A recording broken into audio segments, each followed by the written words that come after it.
रूस पर यूक्रेन ने अब लंबी दूरी की मिसाइलों से हमला करना शुरू कर दिया है, तो रूस को कितना नुकसान हो रहा है, जानेंगे क्या है मामला। तो वहीं दूसरी तरफ यूएई ने अब पाकिस्तानियों को बैन करना क्यों शुरू कर दिया है। जियोपॉलिटिक्स में बहुत कुछ चल रहा है, हमेशा की तरह जानने को मिलेगा बहुत कुछ। आइए जानते हैं इन खबरों को विस्तार से। यूक्रेन ने पहली बार अमेरिका की लंबी दूरी तक मार करने वाली मिसाइलों से रूस पर हमला किया है। इससे रूस के अंदर मौजूद एक हथियार डिपो को नुकसान पहुंचने की सूचना है। यूक्रेन ने कहा है कि वह युद्ध को पलटने के लिए पश्चिमी देशों से मिले लंबी दूरी की मिसाइलों से रूस के अंदर दर्जन प्रमुख संभावित लक्ष्यों पर हमला करना जारी रखेगा। इसमें रणनीतिक सैन्य ठिकाने, हवाई क्षेत्र और रूस के कब्जे वाले क्रीमिया और कुर्स्क क्षेत्र के अंदर कई महत्वपूर्ण पुल जैसे लक्ष्य शामिल हैं। अमेरिका ने यूक्रेन को ATACMS मिसाइलें दी हैं, जो रूसी क्षेत्र में 190 मील दूरी तक हमला कर सकती। विशेषज्ञों का मानना है कि वोलोदिमीर जेलेंस्की रूस के प्रमुख ड्रोन एयरफील्ड, सैन्य हवाई ठिकानों और यहां तक के पुतिन के प्रिय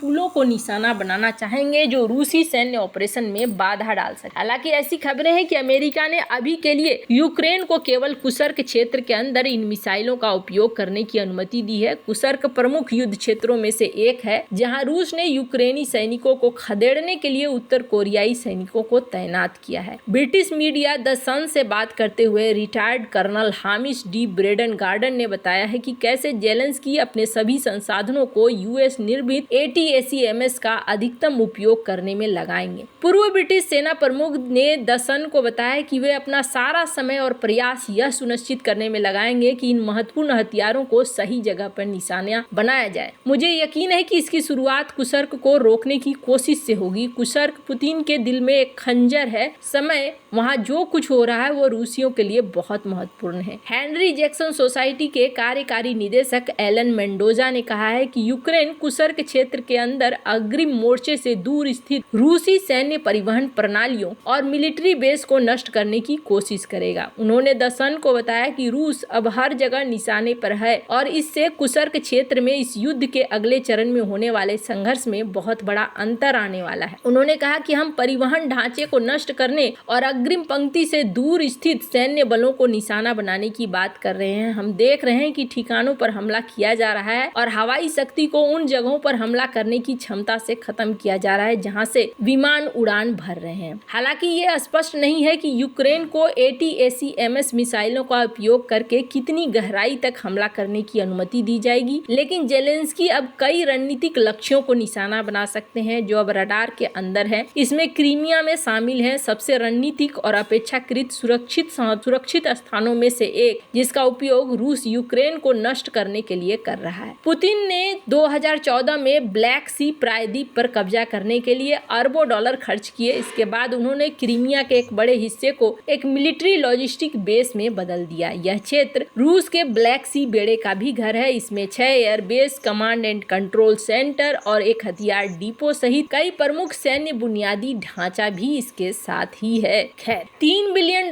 पाउंड वाली लागत वाली पुल क्रीमिया को रूसी मुख्य भूमि से जोड़ता भी है। वैसे जहां एक तरफ ये सारा कुछ चल रहा है, तो वहीं दूसरी तरफ ये भी माना जा रहा है कि ये जो चाल चली गई है, इस चाल का असर देखने को मिलेगा और ये आगे बड़ा काम करेगा। वैसे रूस का दावा ये है कि ATACMS मिसाइलों को S-400 और पेंटसिर मिसाइल सिस्टम ने तबाह कर दिया है। एक मिसाइल क्षतिग्रस्त हो गई है जिसका मलबा गिरा है। द गार्जियन की बात माने तो उनका कहना है कि मलबा ब्रांस्क क्षेत्र में एक मिलिट्री फैसिलिटी पर गिरा, इससे छोटी आग लग गई। रूस के रक्षा मंत्रालय का हवाला देते हुए रिपोर्ट में कहा गया कि हमले से कोई हताहत नहीं हुआ है, न ही कोई नुकसान हुआ है। यूक्रेन ने इस रिपोर्ट पर कोई टिप्पणी नहीं की। इसके अलावा अमेरिका और अन्य पश्चिमी देश भी लंबी दूरी के मिसाइल से रूस पर हुए हमले को लेकर चुप है। इस बीच रूस ने कहा है कि उसके क्षेत्र के खिलाफ यूक्रेन का नवीनतम हमला मॉस्को के खिलाफ पश्चिमी युद्ध का एक नया चरण है। उसने इसके जवाबी कार्रवाई की कसम खाई। कहा जा रहा है कि ब्राजील के जी समिट में बात करते हुए रूसी विदेश मंत्री सर्गेई लावारोव ने कहा कि हम इसे रूस के खिलाफ पश्चिमी युद्ध का नया चरण मानेंगे, उसी के हिसाब से प्रतिक्रिया देंगे। उन्होंने अमेरिका पर यूक्रेन को मिसाइल ऑपरेट करने में मदद करने का आरोप लगाया। बाइडेन प्रशासन ने यूक्रेन के रूस के कुछ भूसर्क क्षेत्र में हमले के लिए लंबी दूरी की इस्तेमाल की इजाजत दी है। तो अब देखना होगा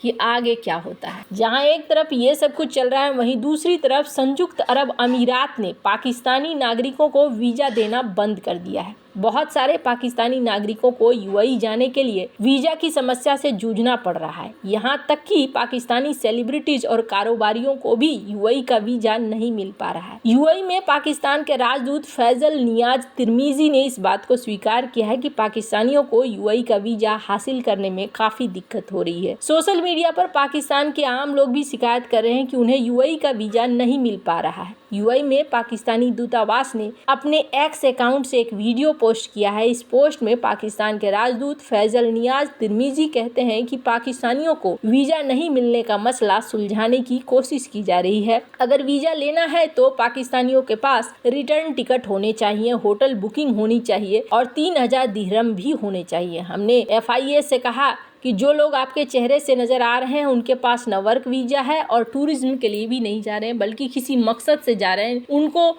न सिर्फ रोके बल्कि उन पर बैन भी लगाए। दरअसल पाकिस्तानी नागरिक यूएई में जाकर वीजा नियमों का उल्लंघन में लिप्त थे। उन पर सोशल मीडिया में गलत व्यवहार करने, फर्जी दस्तावेजों के जरिए यात्रा करने और यूएई में आपराधिक गतिविधियों में लिप्त होने के आरोप थे। डॉन न्यूज के अनुसार यूएई के अधिकारियों ने यूएई में पाकिस्तानी राजदूत और स्थानीय अधिकारियों के बीच एक बैठक के दौरान ये शिकायतें व्यक्त। यूएई के मंत्रिमंडल ने इन मुद्दों के आधार पर पाकिस्तानी नागरिकों पर प्रतिबंध का प्रस्ताव रखा। इसे पाकिस्तानी दूतावास ने आधिकारिक दस्तावेजों में इस्लामाबाद के साथ साझा किया। यूएई अधिकारियों ने बढ़ते तनाव के कई कारणों पर प्रकाश डाला, जिसमें देश के भीतर राजनीतिक गतिविधियों और विरोध प्रदर्शनों में पाकिस्तानी नागरिकों के कथित भागीदारी शामिल है, जो अमीराती कानूनों का सीधा उल्लंघन है। इसके अतिरिक्त यूएई सरकार की नीतियों की आलोचना करने वाले कुछ पाकिस्तानियों द्वारा सोशल मीडिया पोस्ट ने कथित तौर पर अशांति को बढ़ावा दिया है। नौकरी चाहने वालों के बीच फर्जी डिग्री सत्यापन और जाली पहचान पत्र और पासपोर्ट जैसे दस्तावेज धोखाधड़ी के मामले सामने आए हैं। अधिकारियों ने अन्य प्रवासी समुदायों की तुलना में चोरी, धोखाधड़ी, भीख मांगने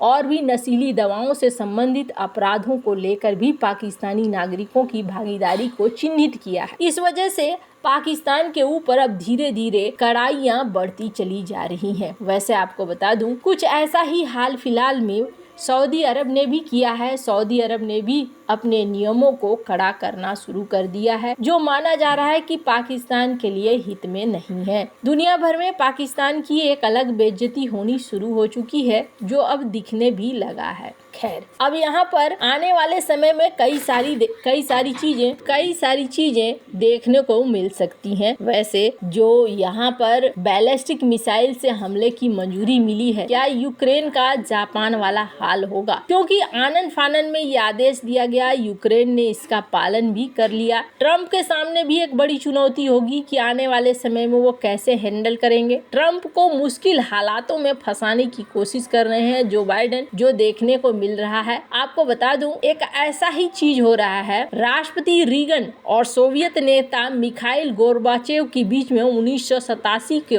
इंटरमीडिएट रेंज न्यूक्लियर फोर्सेस संधि को खारिज कर दिया गया था और ऐसा ही सीन यहाँ पर देखने को मिल रहा है। वैसे आपको क्या लगता है इन सब मामले में? आपकी क्या राय है? कमेंट कर जरूर बताएं। जल्द मिलते हैं अगले वीडियो में नई खबर के साथ।